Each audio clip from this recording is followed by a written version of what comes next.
मेरी उल्फत मदीने से यूं ही नहीं, मेरे आका का रोज़ा मदीने में है। मैं मदीने की जानिब न कैसे खींचूं, मैं मदीने की जानिब न कैसे खींचूं, मेरा दीन दुनिया मदीने में है। मेरी उल्फत मदीने से यूं ही नहीं, मेरे आका का रोज़ा मदीने में है। अरसे आजीम से बढ़ के जिसका बड़ी शान है, रोज़ाए मुस्तफ़ा जिसकी पहचान है, रोज़ाए मुस्तफ़ा जिसकी पहचान है। जिसका गम पल्ला कोई मुअल्ला नहीं, जिसका गम पल्ला कोई मुअल्ला नहीं, एक ऐसी मोहल्ला मदीने में है। मेरी उल्फत मदीने से यूं ही नहीं, मेरे आका का रोज़ा मदीने में है। अल्लाहुम्मा सल्ली अला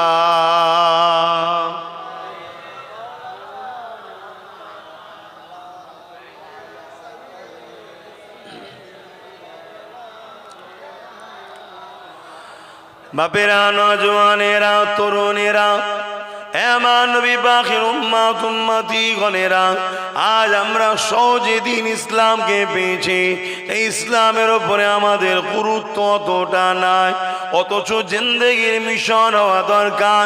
যতদিন বাঁচব আল্লাহ নবীর দিনের পাহারাদার হয়ে বাঁচব, যতদিন দুনিয়াতে থাকব আমার রাসূলুল্লাহ দিন মেনে চলব, রাসূলের সুন্নাহ অনুযায়ী চলব এবং রাসূলুল্লাহ রেখে যাওয়া দিনের পাহারাদার হয়ে থাকব। এটা যদি তোমার আমার মিশন হতো তাহলে চিন্তার কোনো কারণ ছিল না। হাসতে হাসতে দুনিয়া থেকে জান চলে যেত আস্তে আস্তে, যেটা তুমি আমি বুঝতে পারতাম না, এবং পরকালও তোমার আমার কোনো চিন্তা থাকতো না। আল্লাহ পাকের দয়ার বিনিময়ে হাসতে হাসতে আল্লাহ পাকের জান্নাতি হয়ে যাব। মিশন এটাই করো। আজ আমরা এর ঘর বাঁচাবো, ওর ঘর ভাঙবো, ওর ঘর বাঁচাবো, এর ঘর ভাঙবো, এই মিশনে আমরা বেঁচে আছি। আমাদের মিশন একটাই হবে, আমিনা লালের রেখে যাওয়া কষ্টের ইসলামের পাহারাদার হয়ে থাকবো। আমরা যদি লড়তে হয় কখনো আল্লাহ রসুলের জন্য লড়বো। কাউকে যদি ভালোবাসতে হয় আল্লাহ রসুলের জন্য ভালোবাসবো। কারো থেকে যদি মুখ ফিরিয়ে নিতে হয় আল্লাহ রসুলের জন্য লড়বো। এটাই আমাদের মিশন হওয়া দরকার। কেন এই জিন্দেগিটা আল্লাহ দিয়েছে রসুলের গোলামি করার জন্য। কিন্তু আজ আমাদের মিশন কি? আজকে আমাদের জিন্দেগির লাইফটা কি? একটু নিজেকে প্রশ্ন করবেন যে আমি কি করছি। শুধু শুনলে হবে না, নিজেকে একবার প্রশ্ন করবেন। কেন মৃত্যু সবার হবে। এ দুনিয়া শাস্তির জায়গা নয়, এটা পরীক্ষার জায়গা। রেজাল্ট আউট হবে ময়দানে মাশরে। কেউ যদি ডানাতে আমলনামা পায় সে হাসতে হাসতে জান্নাত যাবে। জোরে বলুন সুবহানাল্লাহ। আর কেউ যদি বাহাতে আমলনামা পায় তার লাইফ শেষ, সে কাঁদতে কাঁদতে জাহান্নামে যাবে। দুনিয়াতেও যেদিন রেজাল্ট আউট হয় অনেকে হাসে অনেকে কাঁদে, ফেল যারা হয় কাঁদে, কিন্তু সুযোগ আছে পরের বছর দিবার। কিন্তু ওখানে কোনো সুযোগ দ্বিতীয়বার আর নাই। এ নওজোয়ান তরুণেরা, তাই যতবার বলি, যেখানে যাই একটাই কথা বলি, আমার রাসূলুল্লাহকে মুহাব্বত করে, আমার নবী পাককে প্যার করে। যে নবী আমাকে আপনাকে কতটা মুহাব্বত করে, সারা জীবনটা আমার আপনার জন্য কেঁদেছে, আজ রওজা মুবারকে কাঁদছে। সেই নবী পাকের রঙে নিজেকে রঙিন করো, সেই নবী পাকের সুন্নায় নিজেকে সাজান, সেই নবী পাকের দিনের আরাধন হয়ে যায়। আপনাকে দুনিয়ার লোক দেখলে যেন একটাই কথা বলে, এ মোহাম্মদ রসুলের পাগল, এ মোহাম্মদ রসুলের গোলাম। এ যুবক, এই জিন্দেগিটাই তোমার হবে কামিয়াবি। তুমি যতই বড় সেলিব্রিটির দিবানা হও না কেন, তোমার সেলিব্রিটি কিয়ামতে কাজে লাগবে না। তুমি যত বড় খেলোয়াড়ের দিবানা হও না কেন, তোমার খেলোয়াড় দুনিয়ায় তো তোমার পাশে দাঁড়াই না, আখিরাতেও তোমার কোনো কাজে লাগবে না। দুনিয়া জমিনে যতই বড় নেতা মন্ত্রীর পাশে তুমি দাঁড়াও না কেন, দুনিয়া জমিনে সে তোমাকে তো চেনে না, এবং পরকালেও সে তোমার কোনো কাজে লাগবে না। কিন্তু আমার আমিনার লালকে যদি রাস্তায় ফুটপাতে পড়ে থাকা একটা গরিব মানুষ যদি স্মরণ করে, আমার আমিনার লাল রাতে তাকেও এসে দিদার দেয়। আরো জোরে বলুন সুবহান আল্লাহু আকবার। ইয়া রাসূলুল্লাহ জিন্দাবাদ। আল্লাহ। যুবক, আমার নবীকে নেতা বানাও, আমার নবী ছাড়া দ্বিতীয় কেউ নেই। আর যাকে দেখবে তোমার রসুলের রাস্তায় চলছে, তাকে ভাই বানাও, সাথী বানাও, দোস্ত বানাও। কথা বুঝে আসছে? তার সাথে থাকো, তাকে সহযোগিতা করো। আর যে তোমার রসুলের সাথে নেই, সে যেই হোক, যদি এক মুঠো ভাত দেয়, মনে রেখে দিও, এর বিনিময়ে তোমার কাছ থেকে অনেক কিছু সে বার করে নিবার জন্যই দিয়েছে। একমাত্র আপন আল্লাহ রসুল ছাড়া কেউ আমাদের নয়, এটা মনে রেখে দিও।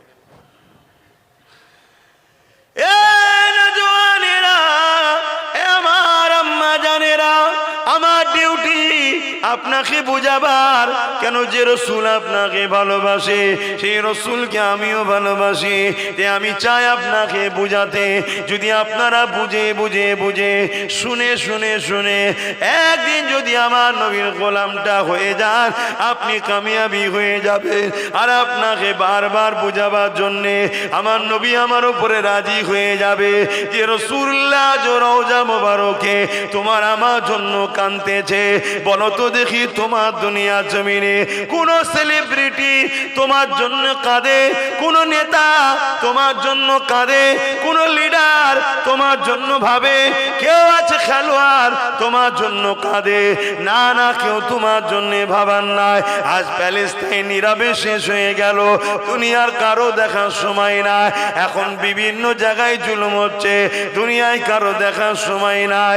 এ যুবকেরা, তরুণেরা, তুমি যদি কারো জন্যে লড়াই করো, কারো জন্যে মারপিট করো, কাউকে যদি জায়গা দখল করে দাও, ততক্ষণ তোমাকে সে স্মরণ রাখবে, যতক্ষণ তুমি তার ফায়দার কাজে লাগবে।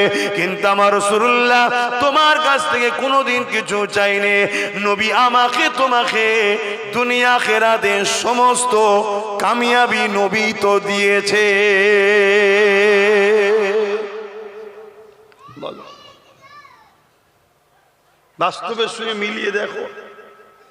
যতক্ষণ তুমি দিতে পারবে, ততক্ষণ তোমাকে ওই পাচ্ছে বলেই মৌখিক একটা না বললে নয়, তাই ভালো আছিস রে, ও ঠিক আছে, ভালো থাকিস।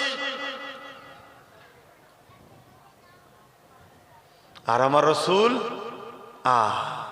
সারা জীবন তোমার আমার জন্য কেঁদেছে, সারা জীবন তোমাকে আমাকে কল্যাণের রাস্তা, মানবতার রাস্তা, ইনসাফের রাস্তা, ন্যায়ের রাস্তা, শান্তির রাস্তা, বিজয়, কামিয়াবি, তারাক্কি সব নবী দেখিয়েছে। আজও রওজা মুবারকে তোমার আমার জন্য কাঁদছে, মানো তো নাকি? আবার একদল বেরিয়েছে যারা রসুল মরা বলে, নাউজুবিল্লাহ বলে।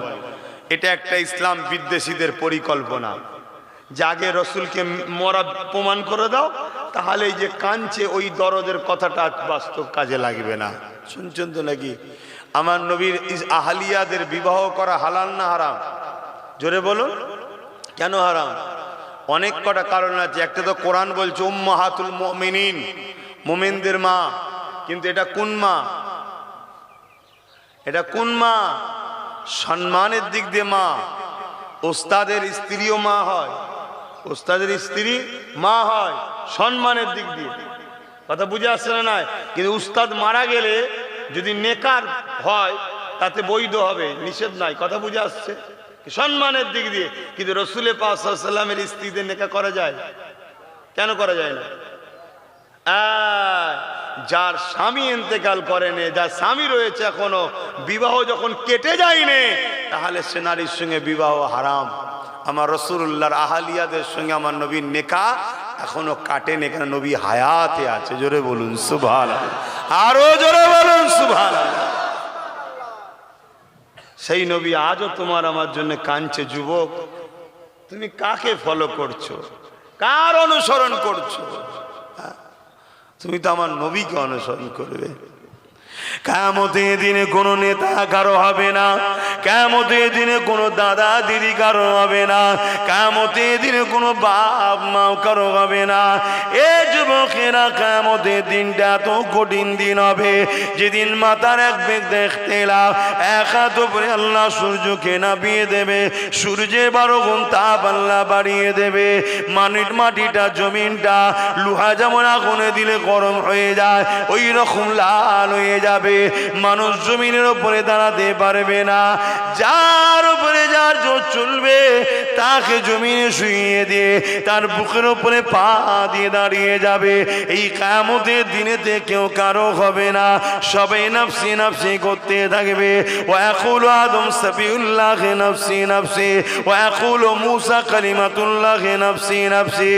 এই যুবকেরা, তরুণেরা, আজ যাদের জন্য যৌবন নষ্ট করলে, যাদের জন্য ক্ষমতা নষ্ট করলে, যাদের পিছনে ঘুরে ঘুরে জিন্দেগি কাটালে, যাদের জন্য তুমি তোমার কওমের ভাইকে মারলে, যাদের জন্য তুমি তোমার মসজিদের দুশমন হয়ে গেলে, যাদের পিছনে ঘুরে তুমি আল্লাহ দিনের দুশমন হয়ে যাচ্ছ, তোমার বিবেক এখনো কি সাড়া দেবে না?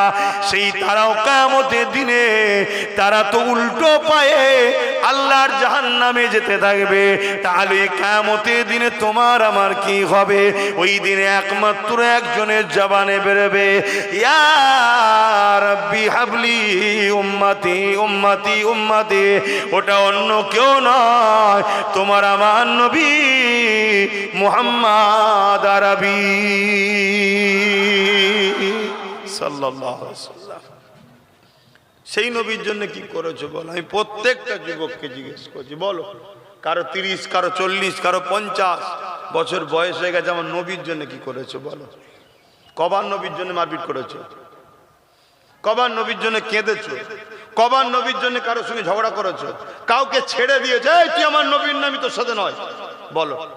কিন্তু এই যুব সমাজ দুনিয়ার বেঈমান কাফের চরিত্রহীন নেতাগুলোর জন্য অপর মুসলমানের সঙ্গে কথা বন্ধ করে দিয়েছে, অপর মুসলমানের ঘর ভাঙছে, অপর মুসলমানকে কেস দিচ্ছে। কথা কি ভুল বলছি? হাতটাকে এই বেঈমান কাফের জাহান্নামের কুকুরগুলোর জন্য নবী বংশের বাচ্চাদের ঘরেও মুসলমানরা গাল দিচ্ছে। কেন? ওদের ওই চোর দুর্নীতিবাদ নেতাদের বিরুদ্ধে বলি, তাই আমার বিরুদ্ধে মুসলমান কথা বলে। আছে না? না, আমি জানতে চাইছি এই মুসলমানগুলোর কাছে, বলো তোমার রাসূলুল্লাহর জন্য তুমি কি করেছো? তোমার শাহিনশাহ, তোমার বাদশাহ, শোনো, তুমি যদি এইটা বিশ্বাস না করো, তুমি তো মুসলমানই নয়, তুমি মুসলিম থেকে বেরিয়ে কাফের হয়ে গেছো। তামাম কায়নাতে যে যা খায়, ওই খাবার মালিক হলেন আল্লাহ, কিন্তু ডাইরেক্ট আল্লাহ আপনার কাছে পাঠায় না, ওটা মদিনায় আসে, মদিনা থেকে রসুল বন্টন করে। জোরে বলুন সুবহানাল্লাহ। কথা মাথায় ঢুকছে? তাহলে তুমি যেটা খেলে দুপুর বেলায়, অবশ্যই রিজিকের মালিক আল্লাহ, কিন্তু এসেছে মদিনাওয়ালার দরবার থেকে। তুমি সেই রসুলের জন্য কি করেছো বলো? চোখের সামনে দেখছো কেউ তোমাকে কিছু দিচ্ছে, 1 কেজি আলু, 1 কেজি তেল, তুমি মনে করছো আমার আপন। ওটা তোমার নসিবে ছিল তাই, আর তোমার নসিবটা তুমি তো নিজে ফাটিয়েছো। 1 কেজি তেলে তোমার নসিব গেল কেন? তোমার তো নসিব হওয়া দরকার ছিল তুমি 1000 লোককে তেল আলু পেঁয়াজ দান করবে, তোমার তো এইটা নসিব হওয়া দরকার ছিল। তোমার নসিবটা আজকে এই জায়গায় গেল কি করে? বলো বলো বলো। শুধু নসিবের দোষ দিলে হয় না, আল্লাহ ইচ্ছা শক্তি আমাদের হাতে ছেড়েছে, বাকি সবটা আল্লাহর কুদরতি হাতে রেখেছে। শুধু একটা শক্তি আল্লাহ আমাদের হাতে ছেড়ে দিয়েছে, ইচ্ছা শক্তি।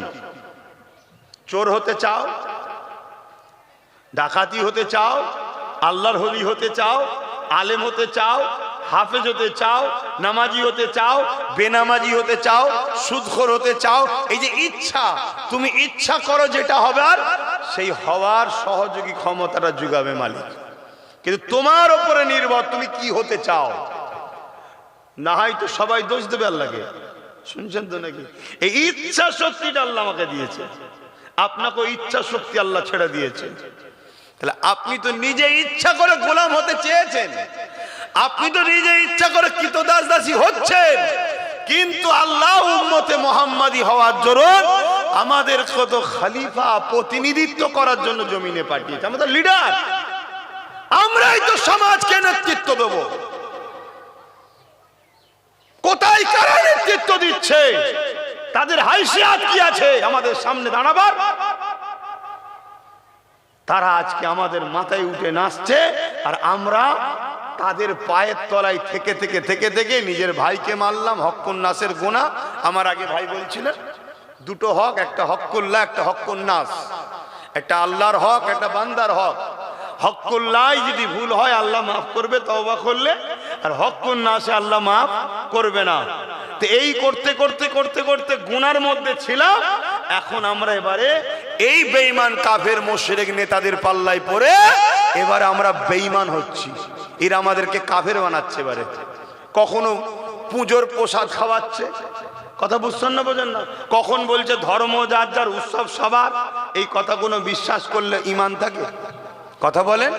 তাহলে এই বেঈমান কাফের নেতাগুলো কি করতে চাইছে? এরা আমার ধর্মকে মিটাতে চাইছে, হ্যাঁ কি না? তাহলে এরা এদের জায়গা ছেড়ে দিয়ে, এদের উচিত মানুষের রুজি রুটি, চাকরি, কারবার, ব্যবসা বাণিজ্য কিভাবে হবে সেইলে ভাবা দরকার। সেই সব কাজ ছেড়ে দিয়ে আজকে এরা করছে কি বলুন? এরা করছে কি? এদের টার্গেট মুসলিম উম্মাকে এবারে কাফের বানাও। এতদিন মদ খাইয়েছে, এতদিন হারাম খাইয়েছে, এতদিন ভিক্ষা দিয়ে মদের পয়সা দিয়েছে, বাড়ি বাড়ি মায়েদের ঘরে দিয়েছে, মদ বিক্রি করার টাকা আমার মায়েদের হাতে তুলে দিচ্ছে। সেই টাকাই মা নিজের বাচ্চাকে খাওয়াচ্ছে। ওই বাচ্চা বড় হলে মাকে মেরে বার করবে না তো কি মায়ের পায়ে ধরে চুমু খাবে? তখন তুমি যে বলবে হুজুর তাবিজ দাও, আমার ছেলে বিগড়ে গেছে, এই তাবিজ আর হবে? ও তো কোরআন ঝুলিয়ে দিল, আর হবে না কেন? তো গোড়া খারাপ হয়ে গেছে। কষ্ট হচ্ছে নাকি? হ্যাঁ,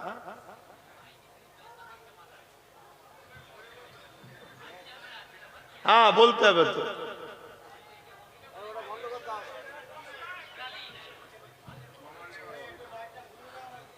একটু ঘুরিয়ে দেন, একটু ঘুরিয়ে দেন। শুনছেন তো নাকি? ক্যারাচে করে দেন, ক্যারাচে করে দেন। জন ছেলেদের দিকে দেন,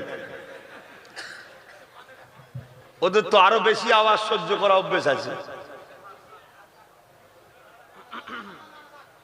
আমি কি বলেছি বুঝতে পেরেছি কি জানি না। তাহলে বলো কত খারাপ কথা। হ্যাঁ, আমাদের ছেলেরা কোথায় থাকে, কোথায় যায়, কোন মজলিসে বসে। আব্বাজান, এবার আব্বাজানরা একটু শোনেন, আব্বাজানরা শোনেন। কিয়ামতের দিন আল্লাহ বান্দাকে তুলবে, হিসাব দাও। দেখা যাচ্ছে নামাজ, রোজা, দাড়ি, টুপি, শরিয়াতের সব পাবন্দি সব ঠিক, পাশ করে গেছে। আল্লাহ জান্নাত যায়, আল্লাহ বলবেন না, তোমার ছেলের হিসাবটা দাও। শুনছেন বাপেরা? ছেলের হিসাবটা দাও। আল্লাহ ওটা আমার ছেলেকে জিজ্ঞেস করেন না, তুমি তো গার্জেন। আল্লাহ ছেলে কথা শোনে নে, সম্পর্ক রেখেছিলে কেন? বেটা যদি বাপের কথা না শোনে, বাপের উচিত ওই ছেলেকে ত্যায্য পুত্র করতে দরকার। তুই আমার বেটা হয়ে আমার কথা শুনবি নি মানে? কথা শুনছেন না শোনেন? আমার কথা বুঝছেন তো নাকি? হ্যাঁ, তুই বাপ নয়, আমি বাপ। আমার শরীরের টুকরো তুই, তোর কথা আমি শুনবো না। আমার কথা তোকে শুনতে হবে। তবে হ্যাঁ, ইসলাম বিরোধী কোনো কথা বললে ও কথা বাপ বললো মানা ইসলামে হারাম, চলবে না। ইসলামের দায়রার মধ্যে থেকে বাপ যদি ছেলেকে বলে এই খবরদার গায়ের ইসলামের ধর্মীয় অনুষ্ঠানে যাবে না, পুজোয় যাবে না, মেলাতে যাবে না, যাত্রায় যাবে, ওটা তাদের। ওর বিরুদ্ধে বা পক্ষে কোনো আলোচনা আমাদের নাই, কিন্তু ওটা তাদের উৎসব, তারা করুক। যেখানে শিরক হয় সেখানে যেতে ইসলাম হ্যাঁ বলেছে না বলেছে। আরে এটা কে বেজার হচ্ছে? তুমি ভাবছো আল্লাহর কথা ভাবছো না? যেমন আল্লাহ পছন্দ করে, তুমি হক কথা বলতে পারছো না কেন? এই মেলা হচ্ছে যাবি না, এই ফজরের বেলা উঠে নামাজ পড়বি, এই শরাব খাবি না, এইসব কথা বাপকে তো বলতে হবে, ছেলেকে দায়িত্ব তো। বাপ বলেন, ছোটবেলা থেকে বলেন কিয়ামতের দিন কি হবে শোনো। বাপের কে জিজ্ঞেস কর ছেলের কথা, ছেলে ধরা পড়ে গেছে, ছেলের জায়গায় ফেঁসে গেছে।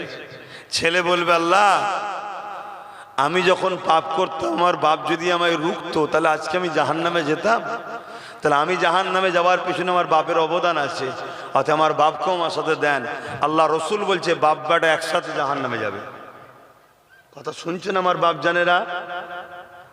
আশা করছে আমাদের বাচ্চারা জাহান্নামে যাবে না ইনশাল্লাহ, কিন্তু বর্তমান যে টার্গেট আসছে ওই টার্গেটে আমার বাচ্চা যদি ফিরে এক্ষুনি না আসে, এতদিন ছিল গুনাহগার, গুনার মাপের রাস্তা আছে ইনশাল্লাহ। আমাদের বাচ্চারা, আমাদের যুবকরা, আমরা ইতিহাসে দেখেছি আজকে যারা দাঁড়িয়ে রেখে মাথায় টুপি দিয়ে আল্লাহওয়ালা হয়ে বসে আছি, একটা সময় আমাদেরও জীবনে ভুল হয়েছে।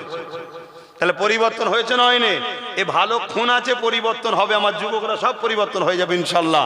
কিন্তু এই খুনগুলোকে তো এইবারে অন্য জায়গায় নিয়ে যাচ্ছে, হারাম খাওয়াচ্ছে, হারাম খাওয়াতে খাওয়াতে শিরকের খাদ্য খাওয়াচ্ছে। এই শুনছেন তো? এবার তো অন্যদিকে চলে যাচ্ছে, এই জায়গা থেকে তো ফিরে আনতে হবে। তো এই আনার দায়িত্ব শুধু আব্বাস সিদ্দিকীর নয়, গার্জেন আপনাদেরকে মজবুত হতে হবে।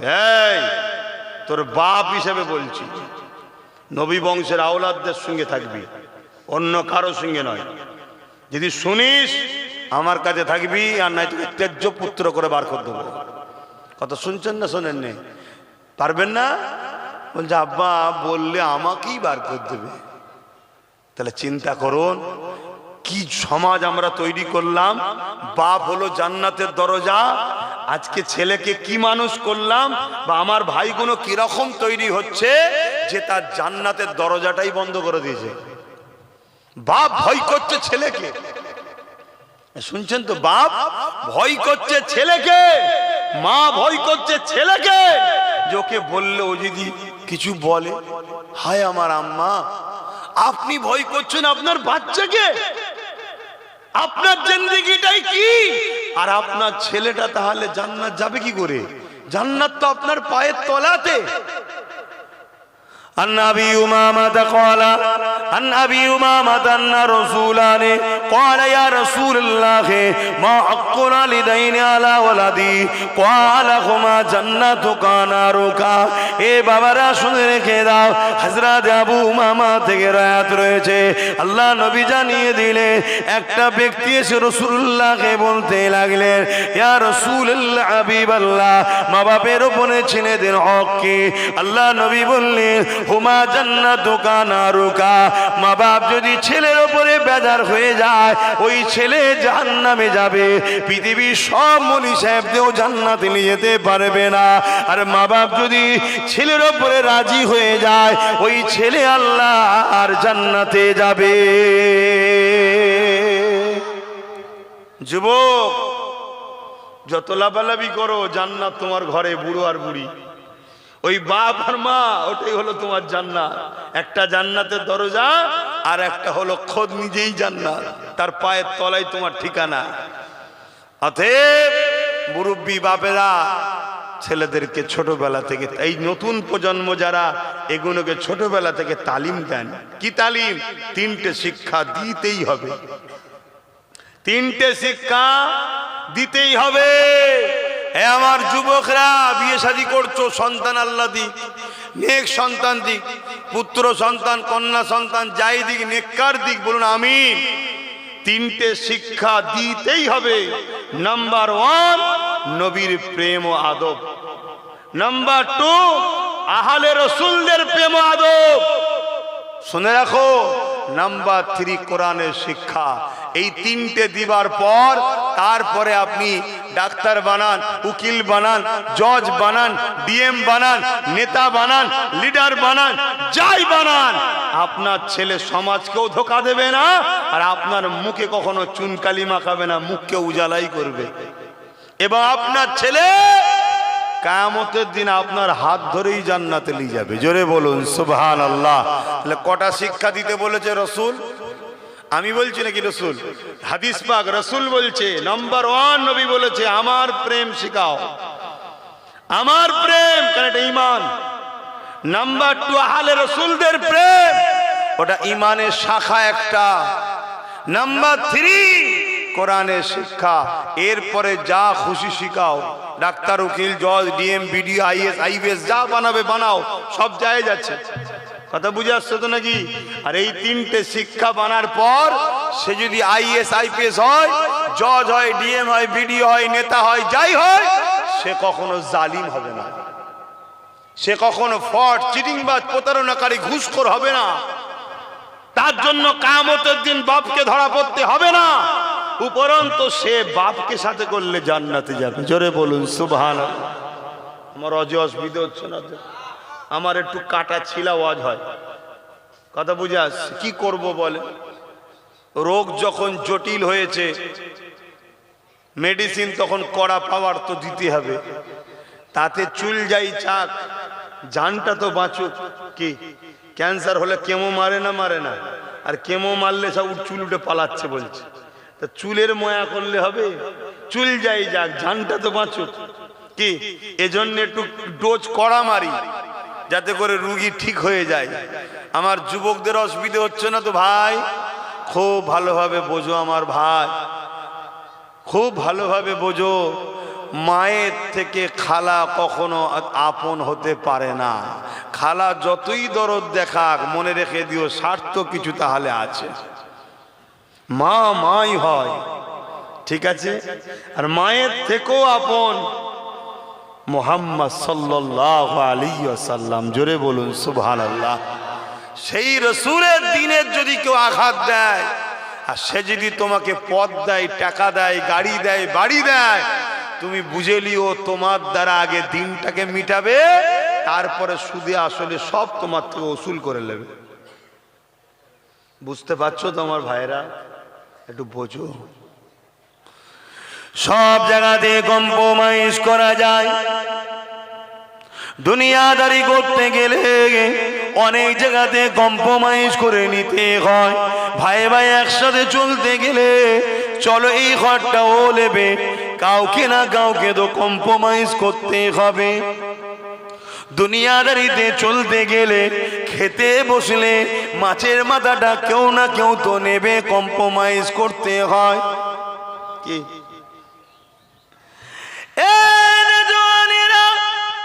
সব জায়গাতে কম্প্রোমাইজ করা যায়। বাইরে বেরিয়েছেন, কোনো কুটুম বাড়ি কোনো জায়গায় যাবেন, আপনি আপনার দামি গাড়িটা নিয়ে যাবার শখ করেছেন, ছেলে বায়না করেছে ওটা আমি নিয়ে যাব, এই জায়গা তো কম্প্রোমাইজ করতে হয়। সব জায়গাতে করা যায়, কিন্তু মনে রেখে দিও আল্লাহ রসুলের ব্যাপার এসে গেলে ওই জায়গার কোনো কম্প্রোমাইজ নয়। ওই জায়গাতে সামনে কে দাঁড়িয়ে আছে, তার কত বড় পাওয়ার রয়েছে, তার কত বড় ক্ষমতা রয়েছে, সে কে ব্যক্তি, ও সব কিছু আর দেখার বিষয় নয়। তার বিরুদ্ধে তোমাকে সংগ্রাম করতে হবে। ক্ষমতা থাকলে হাত দিয়ে লড়তে হবে, হাতে যদি ক্ষমতা না থাকে মুখ দিয়ে তার বিরুদ্ধে প্রতিবাদ করতে হবে। মুখে যদি ক্ষমতা না থাকে অন্তর থেকে ঘৃণা করে তার থেকে দূরে সরে যেতে হবে। হতে পারে তুই তোমার বিজনেস পার্টনার হতে পারে, কোটি কোটি টাকার কারবার চলছিল তার সাথে, কিন্তু একটা দিন সে তোমার দিনের উপরে কোনো আঘাত দিয়েছে, সে তোমার কোরআনের উপরে কোনো আঘাত দিয়েছে। এই কোটি কোটি টাকা কারবার ব্যবসা তার সঙ্গে সিপারিট করে নিতে হবে। ভাই তোর সঙ্গে আর আমার আর চলা সম্ভব নয়, কারণ এতদিন তোর সাথে চলেছি, সব কিছুই ঠিক আছে। কখনো তুই 2 লাখ বেশি নিয়েছিস, কম্প্রোমাইজ করে নিয়েছি, কখনো হিসাবে গন্ডগোল করে দিয়েছি, তারপরও বিহার স্বার্থে একতা হয়ে থাকতে গেলে সব মেনে নিয়েছি, কিন্তু আর কম্প্রোমাইজ করা যাবে না। কেননা তুই এমন একটা জায়গায় আঘাত দিয়েছি, এই জায়গায় কম্প্রোমাইজ করলে ঈমান থাকে না। মরণ আমার কালকেই হয়ে যাবে। আমার কারবার, ব্যবসা বাণিজ্য, টাকা পয়সা কিয়ামতে কোনো কাজে লাগবে না। ওই দিন যিনি কাজে লাগবে তিনি অন্য কেউ না, তিনি হলেন আল্লাহর দোস্ত আমিন আল্লাহ মুহাম্মাদুর রাসূল। দুনিয়াদাররা হয়তো তোমায় বলবে তুই বুকা ছেলে, দুনিয়াদাররা বলবে তুই বুকা, না হয় একটু বলে ফেলেছে, এত কোটি কোটি টাকা ব্যবসা লেনদেন হচ্ছিল, তুই এটা ছেড়ে দিলি। শুনছেন তো? আর আল্লাহ হয়তো এই জায়গায় তোমাকে আবার আরেকটা পরীক্ষা নিতে পারে, কি একেবারে রাস্তার ভিখারিও বানিয়ে দিতে পারে। শুনছেন না? শোনেন? আরো 50 জন এসে বলবে দেখলি তো, দেখলি তো নবী নবী করতে গিয়ে কি হলো। শুনছেন তো নাকি? এটা আল্লাহর পরীক্ষা, আল্লাহর পরীক্ষা। মনে রেখে দিও, তার সঙ্গে কম্প্রোমাইজ যদি করে তুমি চলতে, হয়তো তুমি আগামী দিন আরো 10 কোটি ইনকাম করতে, 10,000 কোটি ইনকাম করতে, কিন্তু একটা দিন হয়তো এমনও হতে পারত তোমার ওই বন্ধুই টাকার লোভে তোমাকে মার্ডার করে দিত। এই সমাজে ঘটনা ঘটনা। তাহলে আর মনে রেখে দিও, জিন্দেগির প্রতিটা মোড়ে যখন আল্লাহ ও রাসূলের সঙ্গে কারো টক্কর আসে, তখন সবাইকে ছেড়ে দিতে হবে, আল্লাহ ও রাসূলের পক্ষে থাকতে হবে। এটা হবে তোমার পরীক্ষার কামিয়াবি, এটা তোমার পরীক্ষার কি কামিয়াবি। কখনো দেখা যাচ্ছে তোমাকে মন্ত্রীর পদ দিয়েছে, তোমাকে এমএলএ এমপির পদ দিয়েছে, বা তোমাকে টোপ দিয়েছে, সামনে বারে তোকে মন্ত্রী বানাবো বা বড় আরো পদ দেবো, কিন্তু এমন একটা সময় দেখা যায় তোমার দলের নেতা নেত্রীর সঙ্গে এমন কেউ হয়তো আল্লাহর বিরুদ্ধে কথা বলেছে, নবীর বিরুদ্ধে কথা বলে দিয়েছে। এই জায়গাতে তোমাকে আর কম্প্রোমাইজ করলে হবে না, তাকে ছেড়ে তোমাকে চলে যেতে হবে। হ্যাঁ, এতদিন কম্প্রোমাইজ করেছি, চাকরি দেশনি চল মেনে নিয়েছি, কারবার দেশনি চল মেনে নিয়েছি, আমার জমিটা অন্যজনকে দিয়ে দিয়েছি মেনে নিয়েছি, আমার জায়গা অন্যজনকে দিয়ে দিয়েছি তাও মেনে নিয়েছি, আমাদেরকে মিথ্যা কেস দিয়েছি তাও মেনে নিয়েছি। কিন্তু যখনই আল্লাহ দ্বীনের মামলা আসবে, নবীর মামলা আসবে, কোরআনের মামলা আসবে, আল্লাহ রসুলের মামলা আসবে, ওই জায়গায় আর কম্প্রোমাইজ করা যাবে না। যদি কেউ কম্প্রোমাইজ করে চলে, সঙ্গে সঙ্গে সে ইসলাম থেকে বেরিয়ে যাবে, তার ঈমান থাকবে না। মনে রেখে দিও, সে হয়তো দুনিয়ায় 1 বছর, 10 বছর, 20 বছর হয়তো সম্মানের পদ পেয়ে গেল, কিছুদিন আনন্দ করে নিল, কিন্তু এই ব্যক্তি যখন মারা যাবে, দুনিয়ার মানুষ বুঝে না, জানাজা হয়তো পড়ে দেবে, কিন্তু তাকে কবরে যখন দেবে, ওই কবরে 99টা সাপ দেওয়া হবে, 2টো করে তার মুখ হবে, ওই কবরের জমিনে তার জন্য জাহান্নামের গর্ত করে দেওয়া হবে। কেননা সে আল্লাহ ও নবী থেকে দুনিয়ার কাউকে বেশি প্রাধান্য দিয়েছে, এই জন্য তার পরীক্ষায় সে ফেল হয়ে গেছে। এ যুবকেরা, তরুণেরা, বাবেরা, তাই বলে দিয়ে যায়, আল্লাহ আমাকেও ঈমান হিফাজত করে, আপনাদেরও হিফাজত করে। মনে রাখবেন, সব জায়গায় কম্প্রোমাইজ করা যায়। আল্লাহ রসুলের বিরুদ্ধে যখন কোনো জিনিস হবে, ওই জায়গায় তোমার পরীক্ষা শুরু হলো, তোমাকে সব ছেড়ে দিয়ে এমনকি নিজের জানও যদি চলে যাবার সম্ভাবনা থাকে, জানটা দিয়ে হলো আল্লাহ ও নবীর পক্ষে দাঁড়াতে হবে।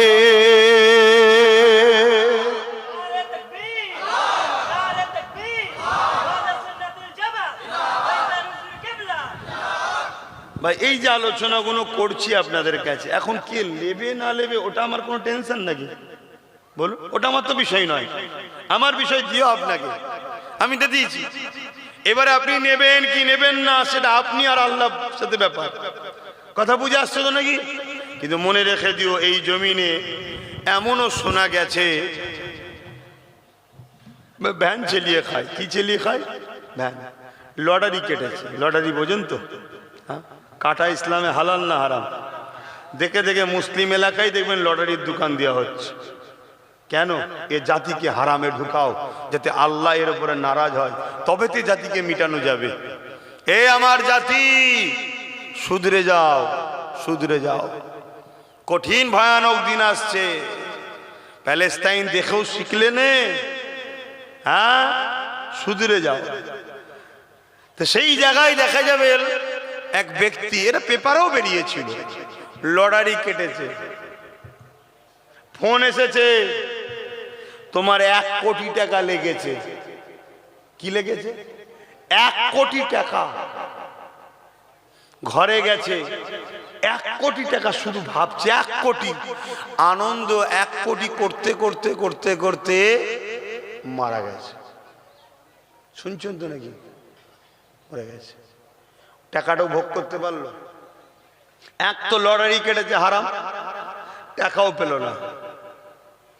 খুব ভালো তারে বোঝো, ধৈর্য ধরো, সবর করো, তকদিরের উপরে ভরসা করো, আল্লাহ নাফরমানি করো না। আল্লাহ দিনকে যারা মিটাতে চাইছে তাদের সঙ্গে দল করো না। কথা বুঝে আসছে না? নয়, এটা মাথায় রেখো। আল্লাহ আমাদেরকে হেদায়েত করেন, বুঝার তৌফিক দেন। বলুন আল্লাহুম্মা আমিন। কেন মৃত্যু কার কখন আসবে কেউ জানে না। এই সমাজে কত দাদু বেঁচে আছে, তার নাতি পুতা ইন্তেকাল হয়ে যাচ্ছে, আছে না? না, তাহলে বলো কি গ্যারান্টি আছে আব্বাস সিদ্দিকী কালকে থাকবে? বলো কি গ্যারান্টি আছে? তাই ভাইয়ের মতো আপনাদেরকে মনে করি, যুবক ভাইয়ের মতো মনে করি। না হয় বলো, আজ এই এসআইআর হচ্ছে, এই এসআইআর নিয়ে এক একজন এক এক রকম কথা বলছে। কেউ কি বলেছে তোমরা প্রমাণ রাখো, কোনো অসুবিধে হলে তোমাদের হয়ে কেস লড়বো? কেউ বলেনি। কথা বুঝে আসছে? সেই জায়গাতে সেই নবী বংশের আওলাদ নওশাদ সিদ্দিকী হোক আর আব্বাস সিদ্দিকী হোক, সেই নবীর খানদানের বাচ্চা দেখো তোমাদের জন্য আজও কথা বলছে যে ঘাবড়ে যেও না, প্রমাণটা রেখো, কাগজটা রেখো, তোমাদের পাশে আছি আমরা। একটু ভাবো, তোমাদেরকে আমরা সন্তানের ভাইয়ের মতো ভালোবাসি।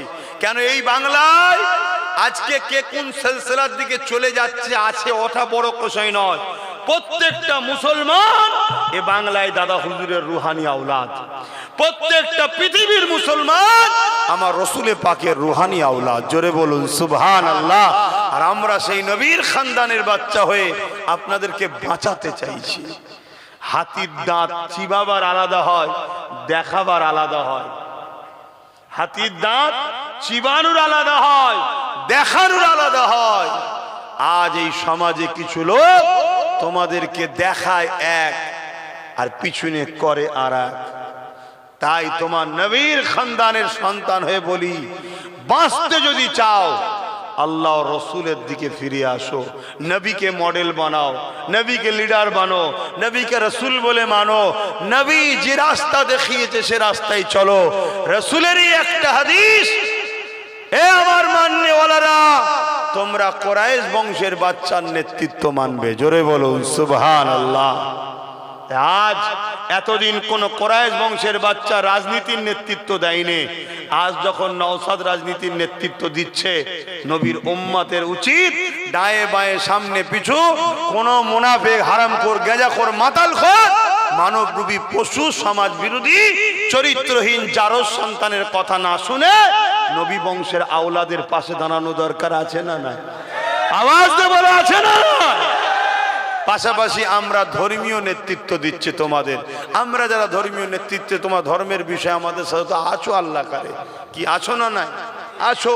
কিন্তু দুনিয়াবি ক্ষেত্রেও সে যখন রাজনীতির নেতৃত্ব দিতে নেমেছে, নবীর বংশের বাচ্চা, তার পাশে দাঁড়ানো দরকার আছে না নাই?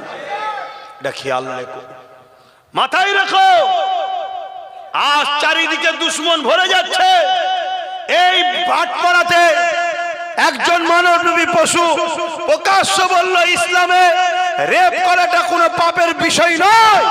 এত বড় একটা ধর্ম ইসলামের উপরে এত বড় মিথ্যা কথা বললো, ওকে রাজ্য সরকারের পুলিশ অ্যারেস্ট করছে না, ওকে রাজ্য সরকারের পুলিশ অ্যারেস্ট করছে না, কিন্তু বারবার সেই দাড়ি টুপি মুসলিম ঘর নবী বংশের ছেলেটার উপরে প্রশাসন দিয়ে রাজ্য সরকার জুলুম করছে না, করে না কেন? ওরা দুজনে যাতে এক তালে মাতাল, দুজনের সমান, দিদি মুদি দুজনেই এক। এরা দুজন টাকা রিপিট আর উপিট। অন্য রাজ্যে বিজেপি যা করছে, রাজ্যে মমতা তাই করছে। অতএব এই যে অর্জুন সিং, এ তো একদিন টিএমসির, একদিন বিজেপির, আবার টিএমসির, আবার বিজেপির, কালকে টিএমসিতে যাবে না, এর কি অভাব আছে? ওই জন্য এইরকম একটা মানবরূপী পশু যে সমাজে সংবিধান বিরোধী কথা বললো, ইসলামের বিরোধী কথা বললো, দাঙ্গার সিচুয়েশন তৈরি করলো, একটা ধর্মের ভাবাবেগে আঘাত দিল, এই মানবরূপী পশুটাকে অ্যারেস্ট করছে না। আর যে গরিবদের কথা বলে, এতিমের কথা বলে, বিধবার কথা বলে, হজ হাউসে মদের বোতল কেন খবর নিচ্ছে যে চাকরি, শিক্ষা, স্বাস্থ্য, কর্মসংস্থান, মানবতার কথা যে বলে, তার পিছনে হুলিয়ে দিয়েছে না দেয়নি একদল মুনাফেক গুন্ডাকে? ভাবো, দিন রাত 24 ঘন্টা যে শুভেন্দু অধিকারী মুসলিম জাতিকে রোহিঙ্গা বলছে, বাংলাদেশি বলছে, অনুপ্রবেশকারী বলছে, জিহাদি বলছে, সংবিধান বিরোধী কথা বলছে, সেই শুভেন্দু অধিকারীকে মমতা পুলিশ দিয়ে পাহারা দিয়ে খোঁড়াচ্ছে। তার বিরুদ্ধে কোন রকম স্টেপ লাইনে, তার নন্দীগ্রামে একের অধিক থানা করে না, কিন্তু নওশাদকে হারাবে বলে শুধু ভাঙরে থানা বেরিয়েই যাচ্ছে। কেন? এ যদি লিডার হয়ে যায়, তাহলে পিছিয়ে পড়া মুসলিম সহ অন্য ধর্মের গরিব মানুষের হয়ে কথা বলবে কেন? এর মধ্যে মানবতা আছে, এর মধ্যে ঈমান আছে। একটা আদিবাসী বিপদে পড়বে, নওশাদ যদি তার সাথ না দেয়, তাহলে রসুলের দ্বীনের দুশ্মনও হবে। শুনছেন তো নাকি? নওশাদ যদি একটা হিন্দু বিপদে পড়ে, ও যদি সাথ না দেয়, নওশাদ তাহলে রসুলের দ্বীনের বিরুদ্ধে কাজ করছে, দুশ্মন হবে। কেন? রসুল শিখিয়েছে, লা ইয়ারহামুল্লাহু মান লা ইয়ারহামুন নাস, যে মানুষকে ভালোবাসে না, মহান স্রষ্টা তার উপরে দয়া করে না। অতএব হিন্দু হোক, আদিবাসী হোক, সাঁওতাল হোক, মতুয়া হোক, যেই হোক, নওশাদ তার পাশে দাঁড়ায়। কথা শুনছেন না শোনেন নে? তাই এ যদি বেঁচে থাকে, এ যদি জিতে থাকে, এ যদি আরো কামিয়াবি হয়, তাহলে এই যে গরিবদের উপরে যে জুলুম করছে দিদি মুদি, এই জুলুমের বিরুদ্ধে লড়বে। কথা বুঝছেন না? বোঝেন না? তাই একে হাজারো দিক দিয়ে রুকার চেষ্টা হচ্ছে। 5টা মিনিট কথা বললাম নওশাদকে নিয়ে, রাজনীতির কথা। কারো অ্যালার্জি হয়েছে? যদি হয় পরের জলসায় আসবেন না। আমি 100 বার বলবো, তোর মমতাকে যে প্রথম বলকে যা, ও কেন বলেছিল কোরআন শেষ হয়ে যাবে, ওকে ক্ষমা চাইতে বল। কেন প্রসাদ খাওয়াচ্ছিল মুসলমানকে, আগে ক্ষমা চাইতে বল। কথা শুনছেন না শোনেন নে? কেন অর্জুন সিং অ্যারেস্ট হয়নি, ওকে জিজ্ঞেস কর আগে। কথা বুঝে আসছে না? নাই? অতএব আগে ওকে জিজ্ঞেস কর, যে মমতাকে হাওড়া জেলার এমএলএ নির্মল মাঝি বলছে আমাদের আল্লাহ। এই তোদের আল্লাহ নাকি মমতা? ওকে যে যে মানবে এই কথাটাকে তার সাপোর্ট করা হবে। কথা বুঝে আসছে না? নয়? বিজেপিকে ভোট দিয়া যেমন হারাম, রাজ্য সরকারকেও বর্তমান এর যা কাজ কারবার, একেও ভোট দিয়া হারাম হয়ে গেছে। আগে ঠিক ছিল, আগে ছিল চাকরি বাকরির ব্যাপার ছিল, দুনিয়াদারি মামলা ছিল, আলাদা বিষয় ছিল। এখনো কোরআন শেষ হয়ে যাবে বলেছে। কোরআন শেষ হয়ে যাবে এই কথাটা বলা কি মানেন আপনারা? ও নাই বলেছেন, অন্যায় করেছে। তো অন্যায় করলে রসুল বললেন হাত দিয়ে রোখো, এর বিরুদ্ধে হাত দিয়ে রুখতে হবে। হাত দিদি রুখতে না পারো, মুখ দিয়ে প্রতিবাদ করো। মুখ দিদি প্রতিবাদ করতে না পারো, অন্তর থেকে ঘৃণা করতে হবে। এই তিনটের মধ্যে কোনোটা যদি না থেকে যদি মমতাকে ভোট দেয়, ঈমান থাকবে? কথা মাথায় ঢুকছে না? ঢোকে না?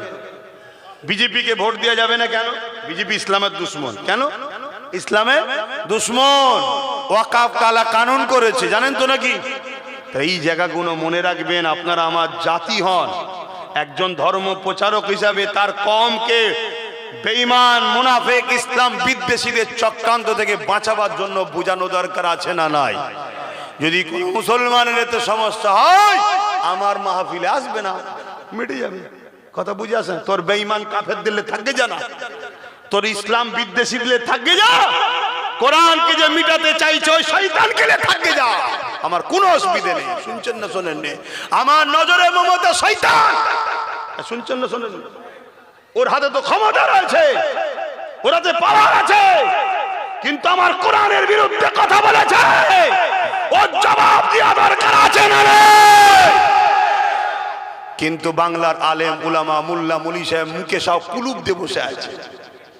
উত্তরপ্রদেশে কিছু হলে চিল্লায়, ওই যে কি বলে প্যালেস্টাইনে কিছু হলে চিল্লায়, আর আমার বাংলায় যখন এই ইসলাম বিদ্বেষী নারী মমতা ইসলামের দুশমন, কোরআনের দুশমন, মুসলিম জাতিকে প্রসাদ খাইয়ে কাফের বানাতে চেয়েছে, এর বিরুদ্ধে যখন অন্যায় করে একটা কেউ প্রতিবাদ করে।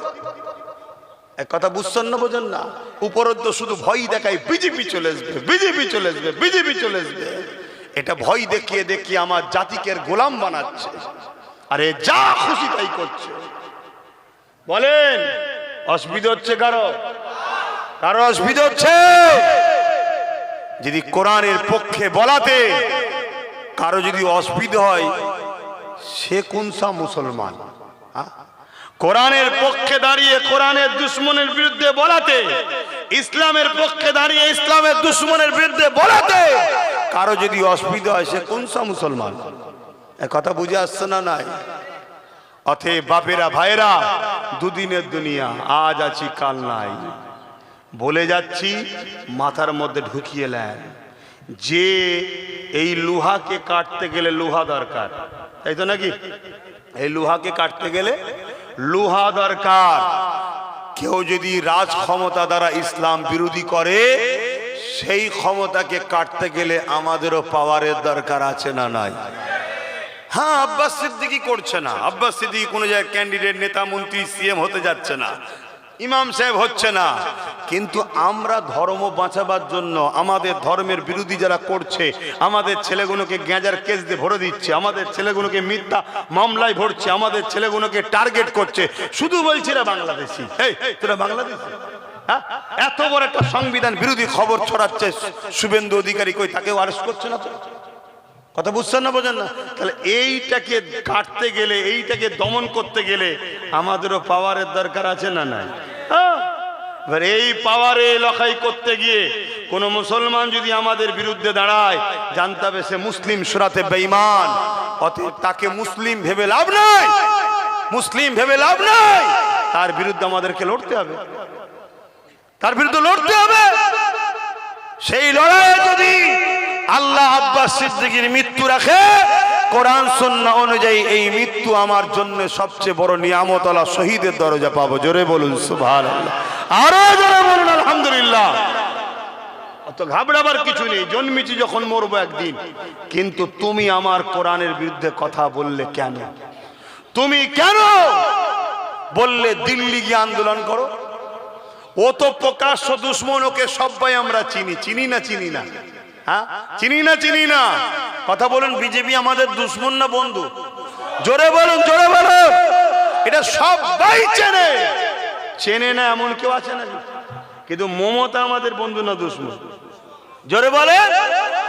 এইটা এখন চিনেছেন, আজ থেকে 5 বছর আগে ওকে দুশ্মন কেউ মনে করতেন? বন্ধু মনে করতেন? আমরাই তো এনেছি। আমি আমার কথা বললেও ভুল হবে না, আমরাই তো এনেছি। তাহলে আমরা সবাই ভুল করেছি। কেন ভুল করেছি? তার ঘুমটার পিছনে যে এত বড় শয়তানি ছিল বুঝতে পারিনি, কিন্তু আজ যখন বুঝেছি, আর কি সাপোর্ট করা যেতে পারে? একটা জায়গায় মসজিদ রয়েছে, চাঁদা তুলছে লোক, দান করবেন না? ধরবেন না? আল্লাহর ঘর, তাই তো নাকি? কাল যদি ওটা দখল হয়ে যে অন্য কিছু হয়ে যায়, ক্লাব হয়ে যায়, পার্টি অফিস হয়ে যায়, জালিমরা দখল করে নেয়, দখল করছো তো, বিজেপি অনুযায়ী দখল করছো তো, সেই জায়গায় চাঁদা দেওয়া যাবে? তাহলে এ কালকে যখন চিনতে পারিনি, সাথ দিয়েছ, আলাদা কথা, ওটা গোনা নয়। বসিরহাট হুজুর ফতোয়ার মধ্যে লিখেছে, ফুটবল খেলা দেখতে গিয়ে হাততালি মারলে ওখানে গোল শুধু হচ্ছে না, বিবিও তালাক। শুনছেন তো নাকি? এখন কত লোক হাততালি মেরেছে বলেন তো? তালাক হয়ে গেছে নাকি? না, তালাক হয়নি। কেন? ও জানতো না, ও জানতো না। জেনে যাওয়ার পরে হাততালি মারলে কথা কিছু মাঝে ঢুকছে? তো একদিন এ যে ইসলাম বিদ্বেষী আমিও জানতাম না, আপনারাও জানতেন না, তাই আপন মনে করে এনেছেন। অতএব কোনো ভুল আপনারা করেননি, আমিও করিনি। কিন্তু আজ যখন জেনে গেছি, ওরে সর্বনাশ, আমার সিল আমার নোড়া আমারই ভাঙছে দাঁতের গুড়া, আমার সিল আমার নোড়া আমারই ভাঙছে, ওরে সর্বনাশ, এ কালপিটকে তো তাহলে আজ সাপোর্ট করা যাবে না। এক কথা বুঝছেন না, বোঝেন না? হ্যাঁ, মুসলমানদের মধ্যে একটা আইএস বানাইনে, আইপিএস বানাইনে, উকিল বানাইনে, জজ বানাইনে, ডিএম বানাইনে, বিডিও বানাইনে, শুধু মুসলিম ঘরের ছেলেগুলোকে গুন্ডা বানিয়েছে, গুন্ডা, ডাকাত, খুনি বানিয়েছে। কেন? একটা দিন আসবে, কাজ যখন কমপ্লিট হবে, হাত ধুয়ে পরিষ্কার করলে মুসলমানকে মেরে দেবে। এই যে লাদেন নাম শুনেছি না? হ্যাঁ, তো আমেরিকা তৈরি করেছিল রাশিয়াকে টুকরো করার জন্য, শুনছেন তো নাকি? যখন কাজ মিটে গেল, টুকরো হয়ে গেল, তখন তারাই আবার বলছে এটা জঙ্গি, মার মার মার মার মার। যেসব মুসলমানরা এখন গুন্ডাগিরি করছে এই বেঈমানদের হয়ে, কাজ মিটে গেলে ওরাই বলবে মার মার গুন্ডাকে, মার গুন্ডাকে, মার গুন্ডাকে মার। কথা মাথায় ঢুকছে? অতএব বুঝাবার দায়িত্ব ভাই মনে করি, বাপ মনে করি, মা মনে করি, বোন মনে করি। আমার বাপ মা আমার ভাই বোনকে আমি বুঝাচ্ছি, যেগুলো আমার নয়, সেই মুনাফেক গাদ্দার মুসলিম নামে কলঙ্কদের সঙ্গে আমার কোনো সম্পর্ক নাই। কথা বুঝে আসছে? তোর কাছে কেউ কোরআনের বিরুদ্ধে কথা বললে তোর দিল কাঁদে না? যদি বলে ভুল করে বলে ফেলেছে তা ক্ষমা চাইতে বল, তাহলে আমি আর বলবো না এসে কোনোদিন। কথা শুনছেন তো? ও যদি বলে ওটা আমার ভুল হয়ে গেছে, বলা ভাই আমি বুঝাতে চেয়েছিলাম এক, হয়ে গেছে আর এক, তা বলে দে, আমি আর বলবো না। তুই ক্ষমা না চাওয়া পর্যন্ত জাতিকে জানাতে হবে, তোর সাথ দিলে জাতি বেঈমান হয়ে যাবে। এটা আমার ডিউটি নাই, মদিনাওয়ালা আমায় ধরবে। তা আসুন, নামাজের জন্য সংক্ষেপ করছি, একটু সালাম পড়বো। ইয়া নবী সালাম